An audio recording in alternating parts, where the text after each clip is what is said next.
Kannur Anjarakandy dental കോളേജിലെ BDS വിദ്യാർത്ഥി നിതിൻ രാജിന്റെ ദുരൂഹ മരണത്തിൽ ആരോപണ വിധേയരായ അധ്യാപകർക്കെതിരെ പോലീസ് കേസെടുത്തു.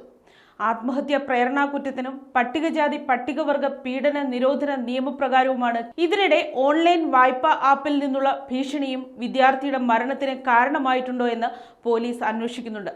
കൂടുതൽ വിവരങ്ങളിലേക്ക്. അനാട്ടമി വിഭാഗം മേധാവി doctor MK Ram, associate professor doctor Sangeetha എന്നിവരെ പ്രതികളാക്കിയാണ് ചക്കരക്കൽ പോലീസ് കേസെടുത്തിരിക്കുന്നത്.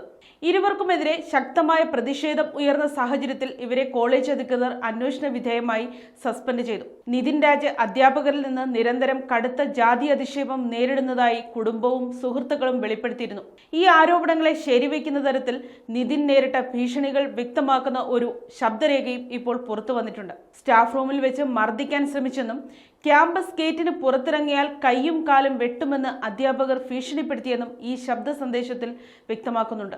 അതേസമയം ജാതി അധിക്ഷേപത്തിന് പുറമെ നിതിൻ രാജ് നേരിട്ട സാമ്പത്തിക പ്രതിസന്ധികളും മരണകാരണമായിട്ടുണ്ടെന്നാണ് പോലീസിന്റെ മറ്റൊരു കണ്ടെത്തൽ. നിതിൻ ഒരു ഓൺലൈൻ ലോൺ ആപ്പിൽ നിന്ന് വായ്പ എടുത്തിരുന്നതായി അന്വേഷണത്തിൽ തെളിഞ്ഞിട്ടുണ്ട്. വായ്പയുടെ തിരിച്ചടവ് മുടങ്ങിയതോടെ നിതിന്റെ ഫോൺ കോൺടാക്റ്റിൽ ഉണ്ടായിരുന്ന ഒരു അധ്യാപികയുടെയും മറ്റൊരു വിദ്യാർത്ഥിയുടെയും നമ്പറുകൾ ലോൺ ആപ്പ് കമ്പനി കൈക്കലാക്കി. തുടർന്ന് ഇവരെ നിരന്തരം ഫോണിൽ വിളിച്ച് ശല്യം ചെയ്തു. ശല്യം സഹിക്കാൻ കഴിയാതെ ഈ അധ്യാപിക മുൻപ് പോലീസിൽ പരാതി നൽകിയിരുന്നതായും വ്യക്തമായിട്ടുണ്ട്. കേസ് അന്വേഷിക്കുന്നതിനായി കണ്ണൂർ സിറ്റി പോലീസ് കമ്മീഷണറുടെ നിർദ്ദേശപ്രകാരം പ്രത്യേക അന്വേഷണ സംഘത്തിന് രൂപം നൽകി.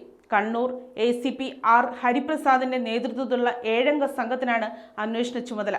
Chakkarakkal police station inspector, SI, മറ്റ് പോലീസ് ഉദ്യോഗസ്ഥർ, കണ്ണൂർ സിറ്റി സൈബർ സെൽ ഉദ്യോഗസ്ഥർ എന്നിവർ ഈ സംഘത്തിലുണ്ട്. വിദ്യാർത്ഥിയുടെ മരണത്തിലേക്ക് നയിച്ച മുഴുവൻ സാഹചര്യങ്ങളും പ്രത്യേക അന്വേഷണ സംഘം വിശദമായി പരിശോധിക്കുമെന്ന് സിറ്റി പോലീസ് കമ്മീഷണർ അറിയിച്ചു. സംഭവത്തിൽ ആഭ്യന്തര അന്വേഷണത്തിനായി കോളേജിലും ഒരു സമിതി രൂപീകരിച്ചിട്ടുണ്ട്. പോലീസിന്റെ അന്വേഷണത്തോട് പൂർണ്ണമായി സഹകരിക്കുമെന്ന് കോളേജ് മാനേജ്മെന്റ് വ്യക്തമാക്കി. എന്നാൽ അധ്യാപകർക്കോ സഹപാഠികൾക്കോ എതിരെ നിതിൻ മുൻപ് രേഖാമൂലം പരാതികളൊന്നും നൽകിയിരുന്നില്ലെന്നാണ് കോളേജ് പ്രിൻസിപ്പലിന്റെ വിശദീകരണം. News desk, Kottarakkara media.